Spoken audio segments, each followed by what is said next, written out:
O que é inflação e por que ela é tão importante na prática? Em dezembro, agora, tivemos um querido podcast que, sinceramente, acredito que tenha marcado a minha vida. O podcast dos sócios, e mais específico no episódio em que eles explicavam mais sobre a história do Natal. E algo que marcou bastante, que deixou efetivamente marcado por assistir esse podcast, foi a analogia do Bruno Perini, o host do próprio programa, em que ele fez uma explicação fazendo uma analogia entre Deus, na verdade, a Trindade e o mundo dos jogos, mais específico, o mundo da programação. Isso fez tanto sentido para mim que eu me senti praticamente no dever de explicar um conceito que antigamente era algo abstrato e tentar tornar algo mais claro. E nada melhor do que utilizar uma analogia imersiva. Afinal, nós aprendemos mais com a história do que com números. E para isso, nada melhor do que pegar o nosso querido ano atual, o início do nosso ano atual, 2026, em que uma surpresa contagia todos os noticiários, a criação de uma nova máquina do tempo. Ou seja, a partir de agora o ser humano consegue voltar no tempo. E eu, como entusiasta, não só na parte de ficção, onde assistia bastante os filmes que envolviam esse tipo de assunto, mas também das finanças, vou diretamente ao site fazer a minha reserva para fazer essa tal viagem no tempo. Pois bem, chegando ao lugar, eu chego ao rapaz extremamente simpático e usando terno e pergunto a ele: meu amigo, como eu faço para viajar no tempo por aqui? Matheus, por aqui a ideia é muito simples. Você vai entrar dentro dessa máquina e vai viajar no tempo. É muito simples, você escolhe o ano, é claro, mas você precisa pagar para fazer essa viagem que você está fazendo. Pois bem, depois de fazer toda a forma de pagamento, fazer todo o pagamento em si, ele continua a explicação.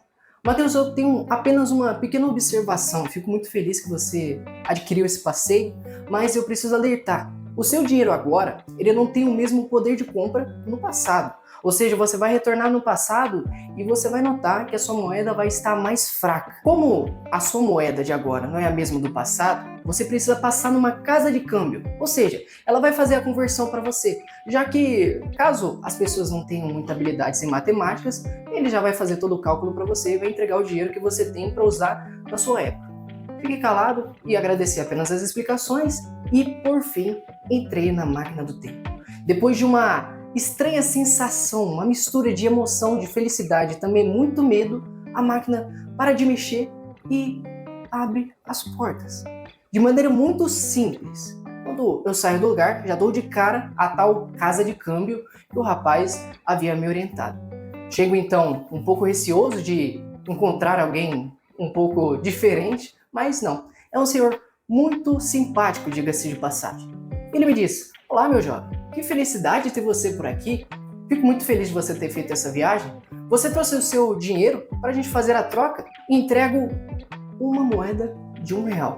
Em particular, pessoal, a data que eu voltei foi em 1994. Foi a implementação do Plano Real aqui no Brasil. Ou seja, foi quando o real realmente virou a moeda oficial aqui do Brasil. Então, eu entrego uma moeda de R$1 para esse senhor. O senhor pasmo olha para o balcão e comenta: mas meu jovem, você vai ficar assustado, você não vai ter nada aqui para comprar. Eu falo: pois é, senhor, eu tenho que fazer essa experiência para mostrar para as pessoas no meu canal como funciona a inflação. Então, ele, estranhando, não sabendo nem o que significa canal, porque na época não existia o YouTube, fala: tudo bem, meu jovem. Pega a moeda de R$1, aperta no computador, diga-se de passagem, bastante antigo, e fala: pois bem, rapaz, esse R$1 seu representa. E ele deposita no balcão não só uma, mas 2 moedas de 5 centavos. Isso é inflação. O nosso poder de compra foi reduzido em 89% até hoje. Ou seja, se nós voltarmos com uma moeda no passado, como esse exemplo que eu falei para vocês, nós só teríamos 10 centavos, pessoal. Isso é inflação na prática. E é claro que, muito provavelmente, essa analogia teria muitas falhas se começássemos a analisar ela em detalhes. Mas eu acho que, para fins didáticos, talvez ela tenha cumprido a sua missão. Pelo menos, eu espero. E talvez agora começou várias interrogações para quem tem uma mente mais curiosa. Mateus, e como nós deveríamos fazer para voltar no passado e ter mais dinheiro? Para isso seria necessário, na verdade, inúmeras alternativas. E para não ficar algo muito vago, você poderia, por exemplo, confiar mais no Estado, para que ele comece a administrar melhor o seu dinheiro. Mas isso é algo, sinceramente, bastante ingênuo. Então, ou seja, você teria que pegar sua espada e honrar esse dinheiro que você já batalhou para ter. E para fazer isso, algo bastante simples, uma solução bastante simples é que você invista o seu dinheiro. Mas como falei, é um tema bastante amplo, isso daria muita continuidade.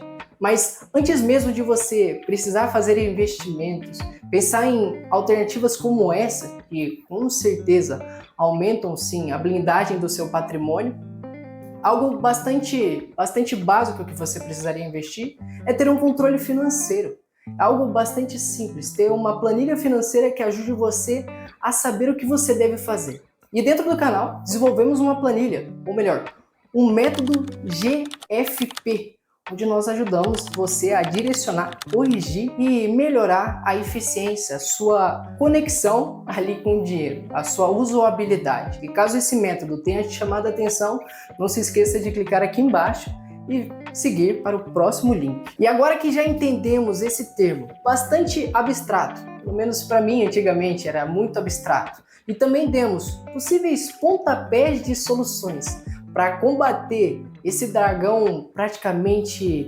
indestrutível, ou melhor, para quem não sabe os segredos de como destruir ele, eu sugiro que você veja o vídeo que gravamos na semana passada, em que pegamos da mesma forma em que fizemos uma exemplificação aqui com uma analogia. Na semana passada gravamos um vídeo falando sobre o empresário, um personagem dentro do livro O Pequeno Príncipe, em que faz uma tarefa francamente bastante inútil e a qual eu me assemelhei bastante, me identifiquei bastante. E caso isso tenha te chamado a atenção, não se esqueça de clicar aqui em cima e seguir para o próximo vídeo.